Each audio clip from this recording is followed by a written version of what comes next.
But I really don't have any regrets. I really don't. I've lived exactly how I've wanted to.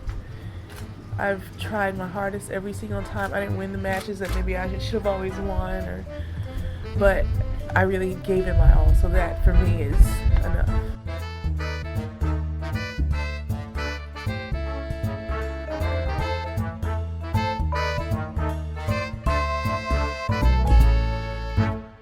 Hello everybody, welcome back to the Body Serve. I'm Jonathan. And I'm James.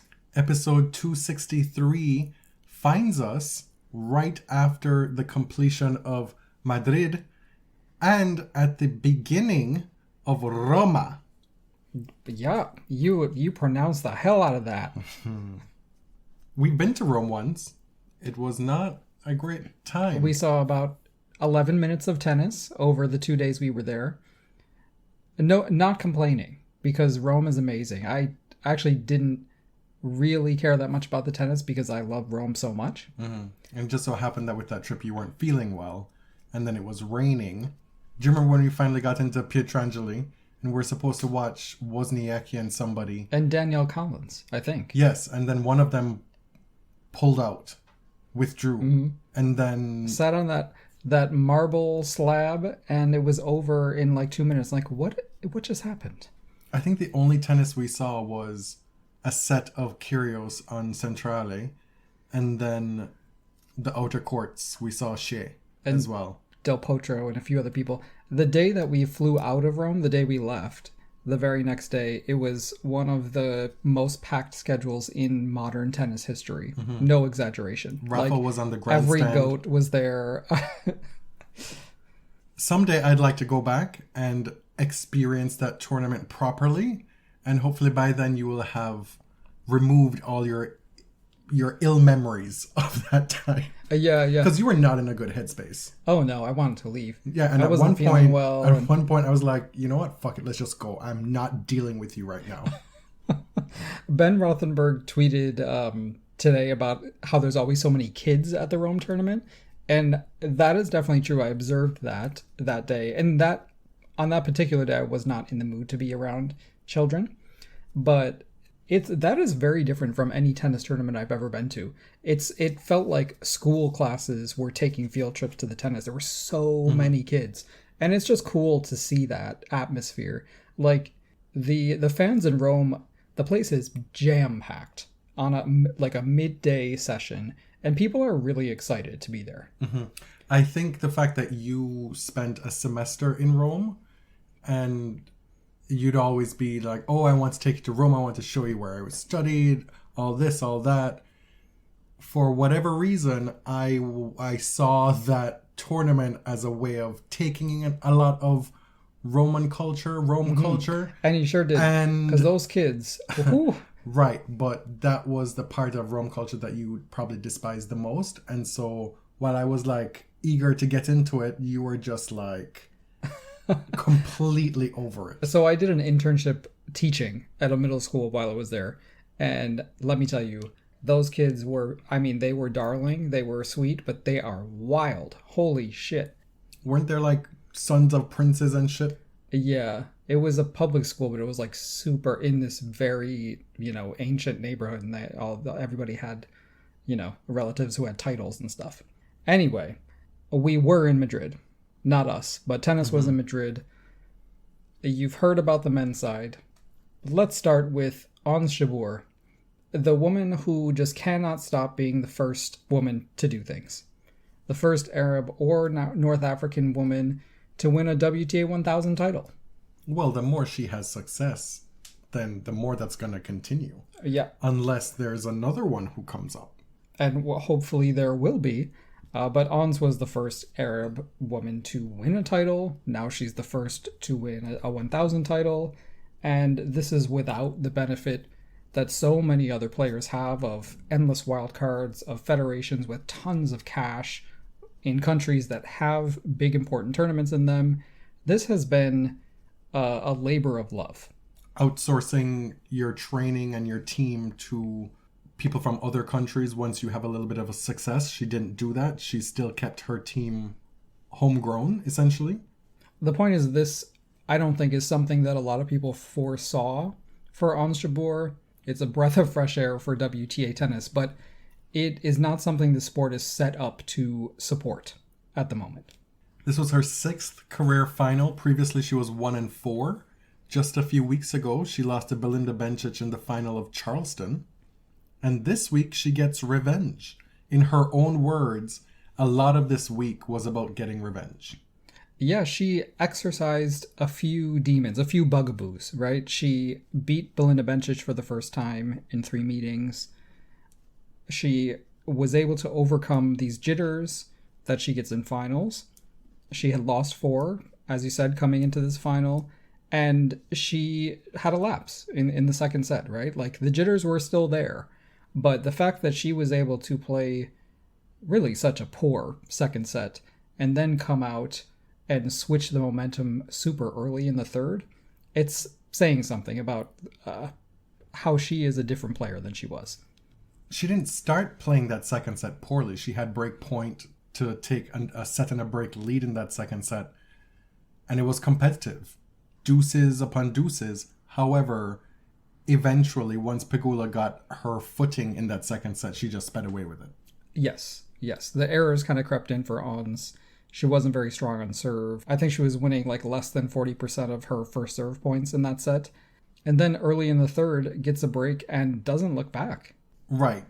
Moving toward the biggest title of your career, there were no stumbles in that third set. She was able to kind of mentally isolate that second set.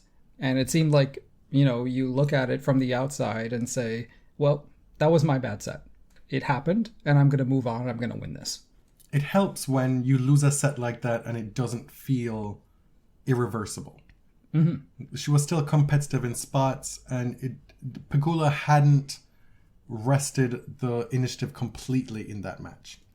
Now, I really enjoyed Jessie Pegula on Twitter after SAP shared a stat, like the keys to the match for Jessie were to hit hard and flat. And she replied, "As if I do anything else, LOL." And I think for this reason, like, it can be hard for people to get into Jessie Pegula's game. Like, if you asked me to describe her game, I wouldn't really have a whole lot to tell you. Hard and flat, right? It makes it so, aside from being, like, really, really rich, I feel like people don't really know that much about her or the way she plays. Really, really rich, you say? Yeah. Her parents, I guess, Well, rich people always say, no, my parents are This rich. was such a contrast of tennis resources in women's tennis, this match, right? You have the daughter of a billionaire who presumably has had every resource imaginable at her disposal. And then you have Ons Jabeur, who's pulled herself up by the proverbial bootstraps, right? Has to make her own path to the top of women's tennis. And you could say that they both were unlikely paths, that notwithstanding, right? The one thing I will say about Jessie Pegula is that if you've been paying attention to the rise in her game, to her success, yeah, there are a lot of folks who are, side-eyeing, like, well, if I had that much behind me, I could probably make the top 10 too. Like, kind of not really taking her success seriously because of daddy's wealth, essentially, right? There's that. But if you follow along and you see all the results and how she's interacting with players and the way her peers receive her, it seems as though, to me, that she's one of the more universally liked players on tour. I don't think I've ever heard anybody say anything bad about Jessie Pegula. Yeah, and she has a great presence on social media as well. Now, I'm not really here for, like, any kind of pity party for a billionaire, but there are many, many supremely untalented children of billionaires. I think you could just... Look at the Trumps. You could just say heiress. She's not a billionaire herself. You sound like a rich kid. They always say that. She's an heiress at this point. I don't know what you want to say. No, It's I'm just saying, like, money doesn't buy you talent. It does certainly give you a leg up, right? But if you have no talent, you're not doing anything. Look at Trump's children. They're all zeros. Yes. So your point here is that her efforts and her game and her success still deserves plaudits. Right. but not a pity party. Certainly not. We were literally just saying on this show a few episodes ago about how the women's top 10 finally reflected the best performers. And you have here written, and now, sure, Iga has left no scraps, but still. This is your segment. It is. So let me tell you, I was looking through like our agendas from recent episodes. I guess I do that every once in a while for inspiration. And at some point, I think it might have been like in February, we were talking about, oh, wow, finally the top 10 really feels like it reflects the people who've been playing well over the past 12 months because the COVID rankings are pretty much done. Garbiñe made her way into the top 10 finally, etc. And now I'm looking at the top 10, I'm like, what happened over the past 3 months? What the hell? Krejcikova rises back to number 2 after not playing at all, because Badosa lost points by not equaling her semifinal berth in Madrid last year. Also, Sabalenka is down to number 8 after failing to defend her Madrid points from a year ago. Right. Pliskova had that hand injury and has had just not a very successful comeback from that yet. Danielle Collins hasn't really done much since reaching the Australian Open final. Garbiñe is nowhere to be found. Maria Sakkari did reach 2 finals. So, good on her. But this top 10 feels quite a bit different than it did. And I do realize that Iga winning all of the titles has sort of colored our view of this. Colored your view of this? Yeah. Oh, okay. Just me. But yeah, to be honest, it feels a little less impressive than it did. To me, the story is still the meta story, which is the overall depth of the WTA top 50. You look at the top 50 and you pluck one out any given week, and it's their week to shine. Yes, fair. I want to see a strong top 10. I really do. And I think it's important. Okay. You don't have to respond. I mean, you obviously don't agree. You don't have to go on the record with something you're uncomfortable with. No, I'm just saying that within the last 6 months, these rankings are reflective of 12 months to date. Yes. Within the last 6 months, save for Pliskova, who's coming back from injury, somebody's done something. And maybe you could say Muguruza has been MIA. But they've all had their moments. All right, fair enough. I think it's too soon. Too soon. Yes. I get how dramatic it must be in your mind for this to all kind of collapse right after we said this, but there's still time. And the fact that Babs rose from 3 to 2 without playing is hilarious. Like, I understand mathematically how it works. Badosa had semifinal points that she did not defend. And it's not that Badosa's losses on clay have been embarrassing. They've been to Sabalenka and Halep. But it is kind of funny because, like, where is Babs? Where is she? Right. And so you have a top 5 player losing to a top 30 player, but that top 30 player is Simona Halep on clay. Right. There are a lot of contextual pieces to this. And Simona was playing very well. And on the men's side, this week, Daniil Medvedev could rise to number 1 after Rome based on how Novak Djokovic performs without playing. I mean, this is not unprecedented. Yeah, Novak has to reach the semifinals, I believe. But back to Madrid for a minute. You mentioned Simona.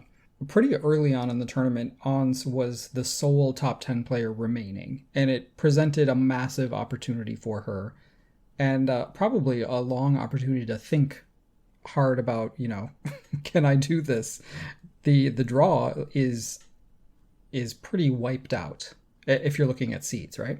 She had to face Simona Halep in the quarterfinals, which is a pretty big hill to climb, even if you're the last top 10 player in the draw, and she handled it very well. Right, because you are the highest seed remaining.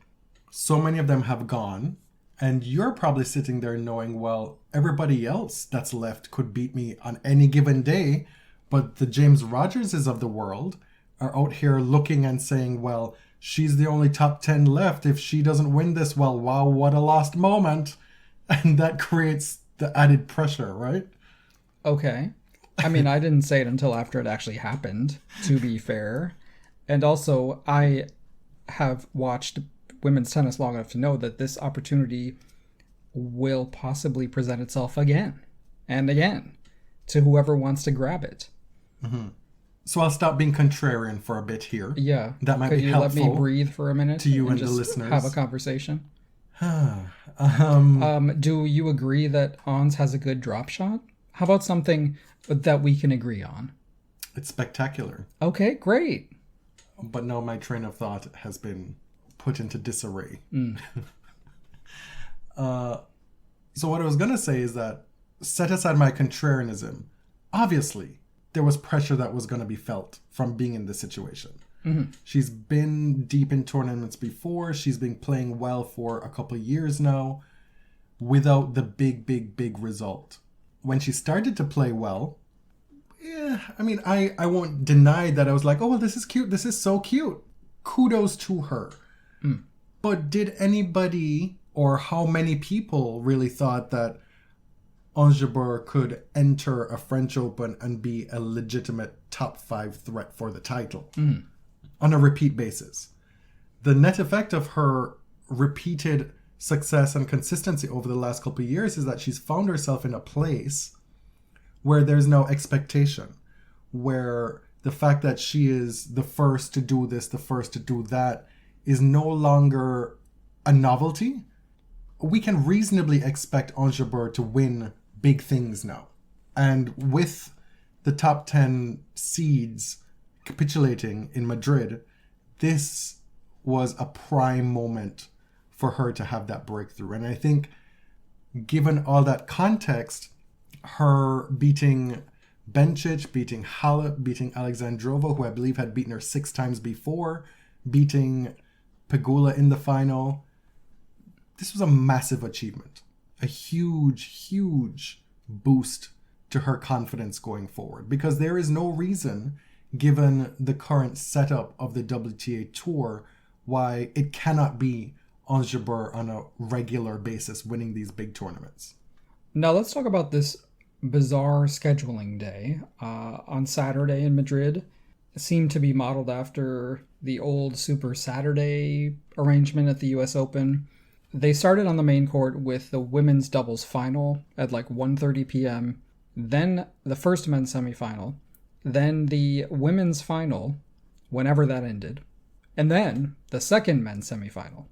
The first men's semifinal happened to go 3 hours and 40 minutes. The women were just kind of sitting around twiddling their thumbs all day, waiting for the final. It was deeply stupid. Stupid, disrespectful, sexist, disorganized. If you thought that maybe the Madrid tournament would present itself better in its treatment of women, with Tyriak not at the helms, did not play out. No, it turns out it's pretty baked in. It's a feature, not a bug. The point is, when you have a joint tournament, the singles finals should get a start time, right? The women's final shouldn't just be, well, whatever time is left. Whenever the match we actually care about is done, we'll let you ladies come on court. This tournament was sprawled out over 72 days. The women started their tournament, a good 4 or 5 days before the men. What is so difficult about finding a definite start time for this women's final? Right, like if you can't do it, just have the final on Friday. They had a day off, and in a lot of non-major tournaments, there are no days off. There simply has got to be a better way.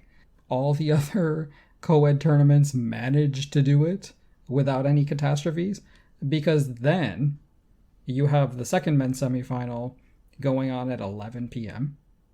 Are you serious? To have to come back the next day to play. Right. There was this moment on that day, though, where you spotted, what's his face from Elite, the latest season of Elite? Yes, Andre Lamolia. Well, the character's Ivan. name. Ivan. You spotted Ivan from Elite, and nobody knew who he was. No, he was at the women's final, and the camera just sort of panned the boxes down near the court where there's probably famous people. They made no mention of him, and I'm like, oh my god, look who it is. I got an insight into a Spanish actor interaction with tennis this past week because of the rising success of Carlos Alcaraz. So many of the people I follow on Instagram are male Spanish actors. It's just the way it is. I wonder why. I watch a lot of Spanish TV shows Right. to work on my Spanish, right? And no fewer than 4 or 5 of the people that I follow were doing Insta stories about Alcaraz the entire week. Miguel Angel Silvestre, he was at the men's final. Oh, yeah? Yeah. That is so different from U.S. tennis and U.S. celebrity culture. Like, that just does not happen unless you're Serena Williams. That's a good segue to talk about the men's side of the draw. Mm-hmm. We just talked about the fact that the second men's semi started at 11 and ended around 2 a.m. in Madrid. Whoever won would have to come out the next day and play Carlos Alcaraz, who had just beaten Nadal and Djokovic successively. I think people really didn't care because it was Zverev, and I don't care either.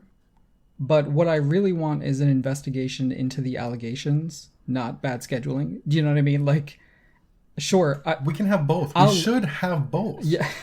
I will gladly chuckle at the outcome. However, if that was a player I actually liked in the second semi who had to come out and play the final the next day, that's ridiculous scheduling, obviously.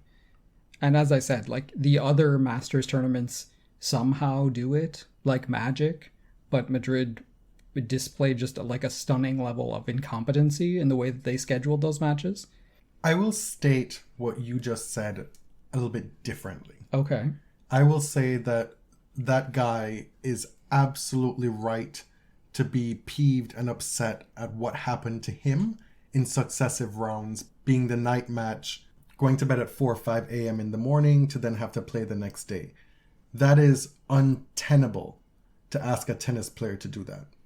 Will I also sit here and not feel sorry for him and also laugh at his performance in the final? I absolutely will. This is your I think we're on the same page. Yeah.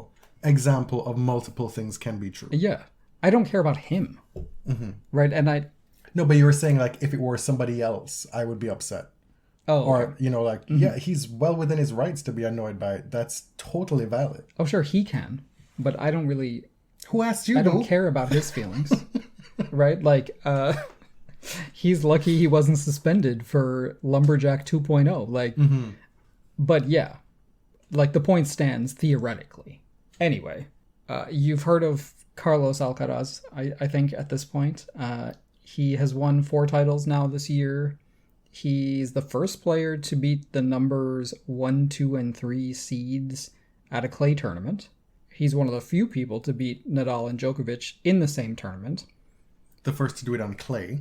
And David Nalbandian had actually done it at Madrid in 2007 when it was on a hard court, and not to be an asshole, when the feat was more difficult. Right. Because, okay.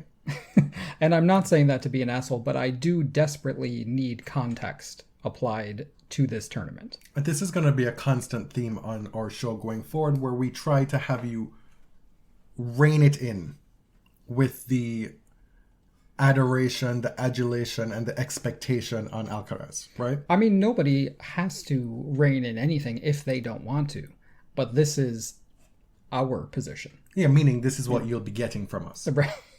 Right. Because this was not prime Nadal at all. I mean, this is Nadal coming back from a fractured rib at like the bare minimum number of weeks off. And he was clearly rusty.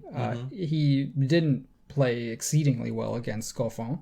At the clay tournament, he's had the least success at historically for various reasons. And then you get Djokovic, who himself is not back to his fighting best. Absolutely not. And I do think that Novak will probably look at this tournament as a good sign, as a success. However, you're not getting... I mean, I don't know what percent of Novak you're getting, but it's very far off from prime at the moment.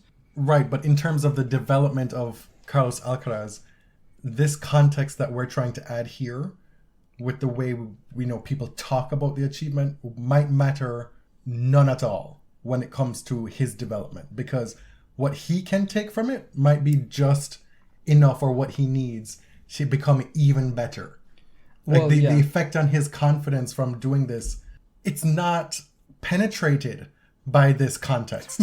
Right. That's a very important point. The fact that he rolled his ankle and hurt his thumb in the Rafa match. Rafa ran away with that second set after that. The fact that he was able to come back in the third and win it has got to be a huge, huge boost to the confidence. The fact that you stared down two GOATs in successive rounds, no matter what their form was, stuck around with Novak for 3 hours and 38 minutes and still beat him. Like, it doesn't matter. It doesn't even matter what kind of form they were in. To be broken once on clay against arguably the greatest return in the history of the game. One time over 3 hours and 40 minutes. That's not nothing. Right. So it really doesn't matter what we are going to say. That's going to go to his head. Like, that's going to give him confidence. I want to talk about the final. Oh, do you? The final was so delicious. It was the most entertaining 6-3, 6-1 scoreline I've ever seen in my life. 61, 62 minutes? It was delicious. And after the match, that guy goes into press and the second sentence out of his mouth is trashing the tournament and the scheduling as an excuse for his performance. Well, why are you making me add context to this guy's statement? Like, he actually was complimentary to Carlos. Sure. But you knew he was going to go on a rant about the scheduling. And I mean, I would too. Right. I'm just saying that quickly out the gate. Oh, you know, no, like, I mean, he gave... one sentence of praise to start before running into that. And I think he knew just how embarrassing a performance it was. Like, he looked like a ragdoll on court. Alcaraz was drop-shotting him every which way. At one point, I think he was 7 for 7 with drop shots. And then on one of them, he brings him up to net. Zverev gets to it. He's all hobbled and lunging and about to fall over. And then, whoops, here comes the lob. There he goes, gangling back to the back of the court, flailing, and has to give up. It's cool to see two winners of this tournament who deployed the drop shot so viciously and heartlessly. Like, at times, Ons was drop-shotting second serves and hitting winners on the drop shot. And the versatility that they both have in the shot is pretty crazy. Ons hit a backhand return drop shot that was so high and crossed the net inches on the other side of the court to then almost spin right back over onto her side of the court. Mm. And it was so ridiculous that even she started laughing. Now, you know that I do not watch Zverev matches anymore. So, congratulations to that 19-year-old man. Good job, but I didn't see it. You know, one could also make the argument that coming off a 3-set win against Nadal, coming back against a 3-hour, 40-minute match against Djokovic the following day, that maybe Alcaraz was going to be depleted himself. Like, right. What would he have to give in this final? Think so. And that was not an issue at all. Which clearly, speaks to his conditioning, but also speaks to his age. There was a time where, well, Novak at his best in 2021 probably still could do that. But Novak there was a time at that where age was gasping for air and retiring from matches. Yes, no, I mean, he got more fit as he got older, but in 2009 Australian Open, Rafa should have had nothing to give in the final after that classic semi against Verdasco. That's not the reality anymore if you're 35 years old. Mm-hmm. That is not Zverev's age. No, it's not. I see how you're rubbing that in again. It was kind of cool that Alcaraz has been able to go on this run after all the expectations coming off of his win in Miami. To be able to win 2 big tournaments on home soil in the clay season, despite and with all those expectations, that is probably the most impressive part of it for me. The other thing I've noticed even further is just how limited that guy's game is. Like, there is nothing world-beating about that game, and this is why it becomes even more exposed in best-of-5 matches at majors. Yeah, I mean, in best of 3, he has beaten everybody, right? He's beaten all the greats that he faced, and he's won big tournaments. He won, 5 or 6 tournaments last year, even. He's effective. But in longer matches, like, people know how to expose his weaknesses. You just described his game as effective. That is the best you can say about it when it's going well. It's not beautiful. There's right? nothing exciting about it. There's nothing beautiful. There's nothing revolutionary, nothing game-changing, nothing that merits the hype that he has given himself, that he believes of himself. It's a complete no for me all across the board. Carlos won Miami. He won Barcelona. He won Madrid. 2 of those are Masters 1000s. Ego won 3 in a row of those big tournaments. Mm-hmm. You know, again... Why are we still comparing the two, right, though? no, but again, this is a moment to point out the discrepancy in the hype.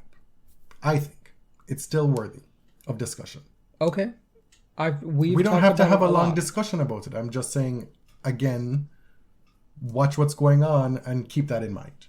Also at this tournament, Andy Murray won his first clay court match in 5 years, beating Dominic Thiem in straight sets. He follows with a win over Shapovalov before pulling out with illness before his match with Djokovic. And that would have been their first matchup in a long time. Dominic Thiem is still struggling in his return. It seems that he's getting a bit better with each match, but again today in Rome, he lost his first match, going out in straight sets to Fabio Fognini. Yeah.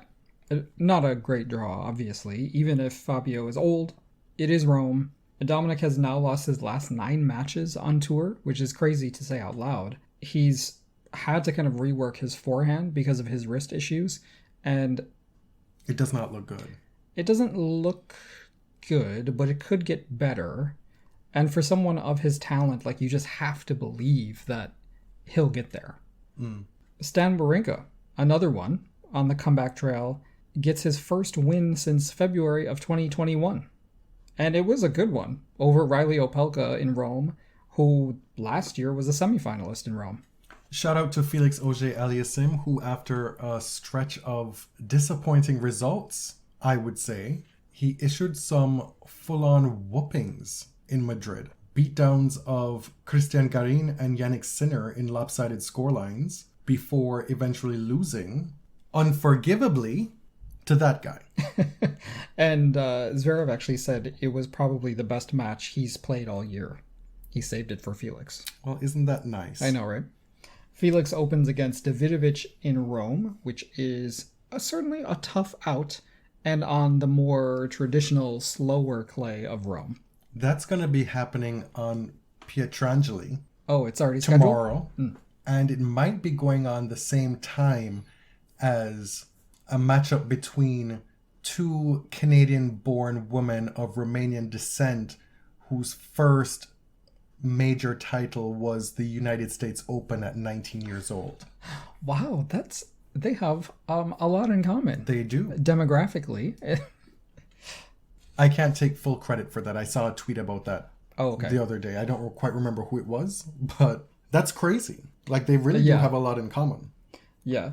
Bianca, for her part, is on the comeback trail. She's been very open about kind of where her head has been over the past few years. You know, she took a long time away from the sport with injuries, but it wasn't only injuries, right? It was sort of struggling a bit mentally, trying to figure out what role tennis played in her life and if it would continue to play a role at all. Like, she admitted that she thought about pausing her tennis career or walking away from it. And a lot of it was learning how to not assign all of her self-worth based on tennis results. And so she, in the interim, volunteered at Sick Kids Hospital, which in Toronto is the short form version of the Hospital for Sick Children. And she volunteered at a... It sounds really bad, doesn't it? Sick Kids, yeah. Everybody... It sounds really bad. Like, people in Ontario know what that is. And we use that as shorthand, but... And that's actually how they're branded. But it's called the Hospital for Sick Children. And she volunteered at a domestic violence shelter for women. And, you know, it is so refreshing to hear somebody speak openly about domestic violence and actually go there and do the work. The rest of this episode is just going to be a hodgepodge, just throwing out information that we've collected on this agenda. Daniil Medvedev is going to return to tennis next week in Geneva. I thought that he was going to be missing the French Open. I thought that his entire clay season was done. I don't know why I thought that. I don't think he ever confirmed it. I think people were sort of speculating, oh, he'll probably skip clay because he doesn't like it. Kevin Anderson has announced his retirement from tennis. He tore his meniscus a few years ago, and he got surgery. He was out for a long time, won a title upon his return, but it's been quite a struggle since. He's a 2-time runner-up at majors, losing the 2017 US Open final to Nadal, and then the Wimbledon final in 2018 to Djokovic. He won 7 career titles, the biggest being Vienna, which was a 500 tournament, reaching a career high of number 5. And he also did the public service of staving off John Isner in the Wimbledon semi-final for nearly 7 hours to save us from that calamity. He fought for us for 7 hours on court to prevent Isner from reaching a major final. He's also been one of the very few ATP players who have been publicly supportive of LGBT people. Mm-hmm. He's been active with environmental causes. He's famous for his wife. She has a very active presence on Twitter. And their dog. And now they have an actual human baby too. You can go back into the TBS archives and you can listen to us speak to Kevin in Cincinnati a few years ago when we were on that ATP gay player beat. Yes. We had an on-site retirement in Madrid with Mark Lopez calling quits on his career. Previously, we'd seen that he joined the Nadal team, but he was still playing tournaments here or there. But this week, he partnered Alcaraz in his final ATP doubles event. If you recall, he and Nadal won gold at the 2016 Rio Olympics in doubles. Gilles Simon is retiring at the end of this year. I feel like I've heard this song before. Hasn't he retired before? Like, these guys, some of these guys do. I mean, I swear they years-long retirement tours. No, a lot of them are away for a long time because of injury. How long has Feliciano Lopez been retiring? And I use the I think it's more how long have we been expecting Feliciano Lopez to retire? They make these sort of oblique comments about retirement and then never do it. Mm. For me, Simon will always be remembered as one of the noted sexists on the ATP tour, of which there are many. You can make the argument that they all are, even the best of the lot. One year during the French Open, he was quoted as saying the male players spent twice as long on court at Roland Garros as the women. The equality in salaries isn't something that works in sport. Men's tennis remains more attractive than women's tennis at the moment. Sharapova was asked about it, and she responded, I'm sure there are a few more people who watch my matches than his. To which he said she deserves to make more money than me. And I have to ask, well, which is it? See, these arguments always fall apart, right? They throw everything at the wall. And so the initial argument was the men play longer matches and they spend more time on court, therefore we should get paid more. But when faced with the mildest, jokiest criticism, it's, no, I mean, Maria should get paid more because, like, people like her more. Well, what if Maria played a match in 45 minutes and you played one in 5 hours? Right, but that logic necessarily means that Gilles Simon should get paid less because nobody gives a fuck about him. Nobody's out here watching his matches. Well, no, so if you make that exception that because Maria has more eyeballs on her specifically, she should get more money, then you should get less. Well, that's what he's saying. But I thought the issue was time on court. No, he's not saying that. He's saying that she should be an exception on the women's side. She should get more money. I should still keep what I get. Okay. My point is that these arguments always fall apart under scrutiny, right? Because it's not very coherent. It's always, well, we play longer, people like us more, the ratings are better, the entertainment value is higher, therefore we should get paid more. And then when confronted with even like a mild criticism, it's like, oh, well, forget about that. That's just an anecdote. And what it boils down to is that this is ideological. Serena responded by saying, quote, she's way hotter than he is, so more people will watch Maria. The layers of meaning in that sentence. You have written here that today in Rome, Denis Shapovalov had an absolute shit fit on the court. What else would you call it?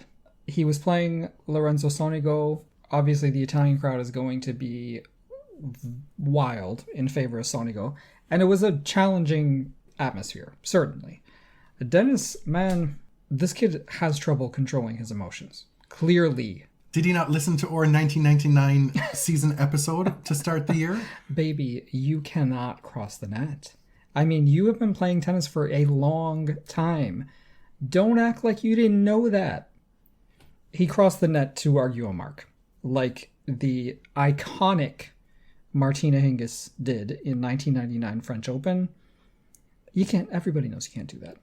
He's talking to what I assume is the tournament referee or supervisor, and he interrupts himself to go flailingly scream at the crowd to shut the fuck up. I laughed. I mean, it's not okay. And it was just like, oh, oop, okay. He was really hanging on by a string as far as the code violations went. And I have to say, like, the umpire has a lot of discretion here, and it's important that the umpire controls the situation in any way that they can. In this situation, he chose to try to de-escalate, and it eventually worked in favor of Denis. But it did work. The temperature went down in the third set. But there is a scenario where he could have been defaulted. He was close to a game penalty. Time and again, we see that Denis's emotions get the better of him in matches. He was able to win this match, eventually, in 3 sets. But, like, this is not serving your career well in any aspect. No, it's just like, it was toddler behavior. It was really embarrassing stuff. It was giving he's never been told no as a child behavior. Yeah. It was a tantrum, a full-on tantrum that is not the behavior of a grown, well-adjusted, emotionally adjusted man. Right. So we saw it in Australia this year as well, where he screamed at Carlos Bernardes, "You guys are all corrupt," which is my favorite tennis quote in history now, and I will continue to use it for time immemorial. In that match, Uncle Rafa brought him to the net and they had a discussion, if you recall. In this match, Denis got his shit together, and it was, I mean, the thing is, it was a very, very high quality match. Like, it was a really tight match. The tantrums notwithstanding, it was great stuff. He was too strong for Lorenzo in the third set. What I wouldn't have done myself is that Lorenzo goes to the net and basically grabs him and gives him a big hug. Could never be me. I would have been so bitter. No, it could have been you telling the crowd to shut the fuck up. Like, that is absolutely something you might have done. Oh, really? Come on. Oh, really? Come on. I would never be in this situation, like in front of all these people, so I don't know how I would react. But if I did such a thing, please you would be roast me. You'd be embarrassed. Rake me over the coals. And yeah. you would be embarrassed. Yes. And Denis went up to the umpire and apologized during the handshake and said, "Oh, sorry, sorry about that, bro. You were just," what did he say? Doing your job. You were just following the the rules. Like, okay, dude. It's like it's too little, too late. We got word today that the WTA is getting a new 1,000 event in Guadalajara, reported in the Mexican newspaper Milenio. We said on a couple episodes ago that, according to John Wortham, that it was unlikely that the WTA finals would return to Guadalajara this year, that it would probably end up somewhere in Europe. But this is at least good news that the rousing success of that tournament last year will have a future in Mexican tennis. Yeah, this is very... They gave birth to something going forward, because we know that the WTA will not be playing any of its fall schedule in China this year. And so this tournament now in Mexico will be able to fill part of that schedule. This is very exciting.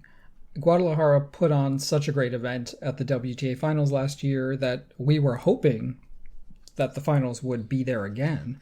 When they announced it wouldn't, this is the next best thing. It's the first 1,000 level tournament in Latin America anywhere. You have here noted that meetings will start next week between Steve Simon and the WTA Guadalajara tournament team. Mm-hmm. We've come to the end of the episode. We're kind of surprised that it's this short. But before we go, we want to tease something that we're working on. We have begun preliminary work on our next research episode, and it will feature one of the people who we think is one of the most important historical figures in tennis, who wasn't an actual player, who had their hand in many different decades of tennis. All right, that's all you can say. We've bought books, we're doing primary source reading, and then we're going to be expanding into newspapers and all that stuff. The start of this kind of thing it's particularly exciting because you don't really know where it's going to end up and what the actual form of the show is going to end up being. But we think there's something there, for sure. All right. Thanks for listening to our shortest episode in months, years perhaps. My name is Jonathan. You can find me on Twitter at tennis_John. And I'm James at ElliotJMR. 2 L's, 2 T's. This is The Body Serve. You can find everything Body Serve related at linktree.com/thebodyserve. Thanks for listening. Till next time. Thank you. Thank you very much.